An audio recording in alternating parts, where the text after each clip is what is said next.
internet of value at Ripple, we're thinking much bigger than just cross-border payments. It's kind of like Amazon with rare books in the early days, just this market happens to be a $10 trillion market. We are at a historic turning point. Said in the past that you are doing for money what email did for communication. Moving the whole revolution forward. There's trillions of dollars parked around the world. XRP. Is there a possibility that Ripple could take over Swift one day? Well, welcome back, ladies and gentlemen, to an episode of Our Script. Let's get right into today's video. This is huge. Coinbase, USDC, Ripple. They're all working behind the scenes on mega institutional adoption, and Ripple, ladies and gentlemen, is going to be used by every sector to scale their technology. Welcome back to another video. This video is going to be far from conspiracy, but it's all going to be factual information I'm going to put out right in front of you. And the people that don't want to, understand what's actually going on, they think it's speculation. It's not. You're pretty much just... you are either lazy, stupid, or arrogant. And don't want to actually look into all the work that these XRP YouTubers have put in. For example, 2 years ago, I said XRP is working with MasterCard in silence, and I gave you guys the narrative of how these individuals work. And fast forward to 2 years later, MasterCard partnered with Ripple for CBDCs. So let's just sit on that for all the haters out there that think, we talk nonsense, but it's not. You just can't see the bigger picture, unfortunately. Why don't you guys listen to what Jeremy Allaire says here about the vision for this new infrastructure and how people really need to wake up. He's pretty much saying exactly what I've been saying in terms of our minds haven't seen anything like this before. So when it does happen, it's going to be normal. But like I said, a lot of people are going to miss out on this wealth transfer. But that's just how the human brain works. Not everybody wants to put in the work, the effort to understand a technology that's in the come up. But take a listen to what Jeremy Allaire says here. But I think fundamentally, we are moving into a world where the concept of a cross-border payment will be as crazy sounding as the concept of a cross-border email. We don't think about cross-border emails. We don't think about having a cross-border web browsing session. It is absurd to think about that. And I believe we're on the cusp of that with money. And I think when it comes to remittances, I believe the concept of a remittance will also disappear because we don't think about a long-distance telephone call anymore. We have WhatsApp or whatever we have, and we just make a call, and it works peer-to-peer in a secure, private way with anyone in the world. Money will be the same. So that's what we're working towards. And the biggest takeaway from that is what's going on right now with Circle, USDC, and Ripple. 5 years ago, we embarked on launching a new protocol for dollars on the internet, USDC, and came together with Coinbase to deliver on the vision of open, transparent, and trusted dollar stablecoins. What started as a simple vision has grown enormously.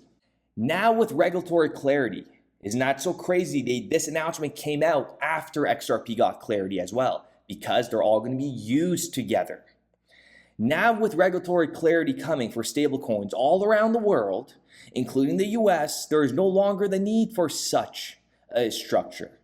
But meanwhile, USDC has become a foundational pillar of the on-chain economy and a significant business for both companies. And we're going to get into a video by Jeremy in a moment on the panel with Brad Garlinghouse. It's the longer version. You don't want to miss this. But take a listen to what they said here. Under the parties' new arrangement, this revenue will continue to be shared based on the amount of USDC held on each of our platforms. And additionally, we will now equally share an interest income generated from the broader distribution and usage of USDC. Do you know how big this is going to get? You got to understand, BlackRock is backing Coinbase very heavily. And we got a lot of unnamed partners out there as well. Big trillion-dollar asset companies behind Coinbase that are all going to be coming together, utilizing USDC. USDC will require Ripple's technology to scale and XRP will be used in that time frame. Like, it makes absolutely zero sense. Take a listen to this. It gets even bigger. With breakthroughs in speed, security, and scalability, USDC will be launching on 6 new blockchains between September and October, bringing the multi-chain access of USDC up to 15 to continue accelerating USDC's momentum with developers around the world. November, folks, the coming months, I am very excited to see what's going to happen in this crypto sector. Very, very excited. Let me know what you guys think. And then we got, on the other hand, PayPal coming out with their stablecoin. They're all here, folks. This is the end. They're coming. These institutions, these companies, they're all going to be utilizing blockchain, whether they like it or not. And take a listen to what Jeremy says here. We have to preserve digital cash. That has to work on the open internet. It has to work interoperably with anyone, anywhere. That's how we're going to solve this problem. And I think we're really close. I mean, USDC itself we've seen over $3.5 trillion of transactions directly on the internet between counterparties. And so if we can, improve it with more scalable blockchain technologies like, Brad's company provides, more scalable blockchain technologies like, Brad's company provides, and we can make this extremely low cost to move, and then enable individuals with digital wallets that can interact, and you can scale into the risk, right, is the way I like to think of it. But at a base layer, if you want to solve for this problem, governments have to accept that people want digital cash. That is a product that they want, and from a remittance perspective, that's critical. And the biggest takeaway from this video, again, we're going to go back to Jeremy. Take a listen to what he says about toll takers. He's pretty much talking about how these toll takers, he's referencing to the banks taking fees from customers when they're doing cross-border payments. Basically, JP Morgan, Wells Fargo, all these banks. But take a listen to the way he puts this into words, and it goes hand in hand of what Brad Garlinghouse is talking about. They all agree to this. They're all on the same page. Ripple, Circle, USDC, Coinbase. I'm telling you, folks, you heard it here first. Don't be surprised when it comes out on the news. The whole goal here is, how can you raise global economic prosperity? How can you help people connect into economic activity more easily, more safely, more securely, and do that, without the toll takers who are extracting a rent from them, as Brad said, from the members of society that most need every last penny, so to speak. Without the toll takers who are extracting a rent from them, as Brad said, from the members of society that most need every last penny, so to speak. There are a few banks, of which JPM is certainly one, that make billions and billions of dollars of profit by virtue of that perch. 99.9% of banks don't make money in this ecosystem in terms of cross-border payments.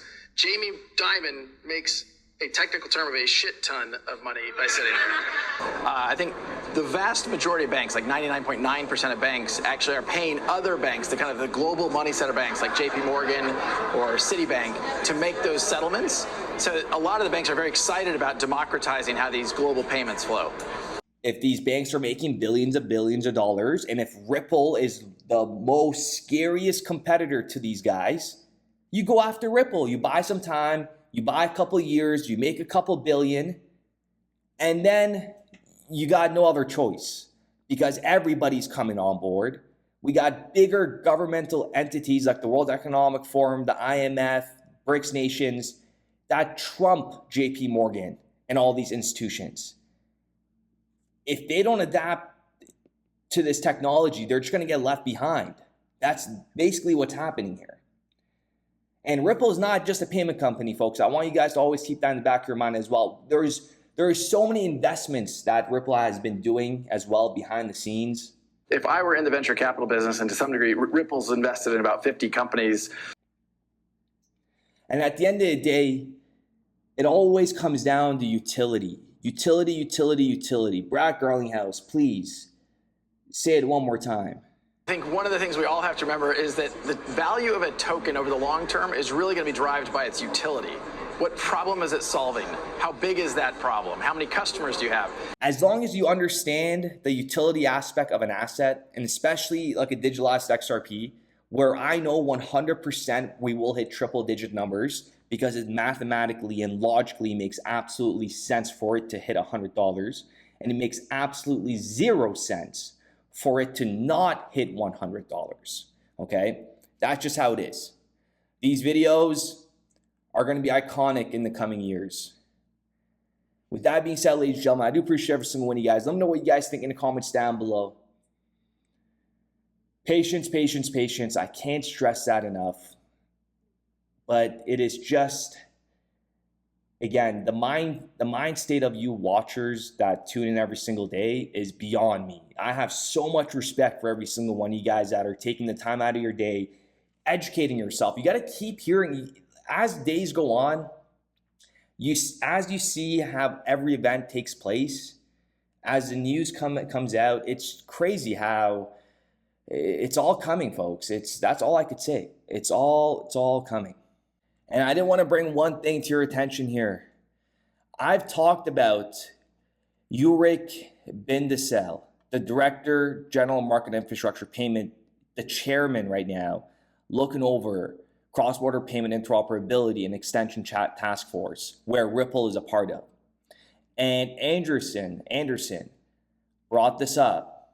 You can't make this up. Ripple is pretty much everywhere. Okay, that's why, look at this. Just last year at Ripple Swell, look at one of the individuals that were here, Ulrich Bindesel. Look who's the chair of the BIS task force, and Ripple is involved here. The only crypto provider that's involved at part of this task force, folks. With that being said, ladies and gentlemen, I do appreciate you very much, and we will be back with another video. And additionally, USDC will require Ripple's technology.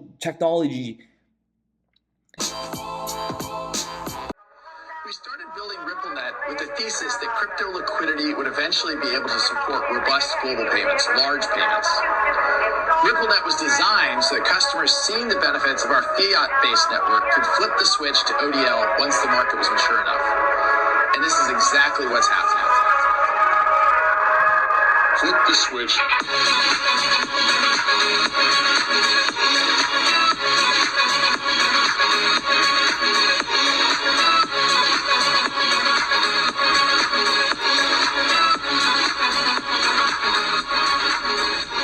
I think what we're building has, it's solving a real problem.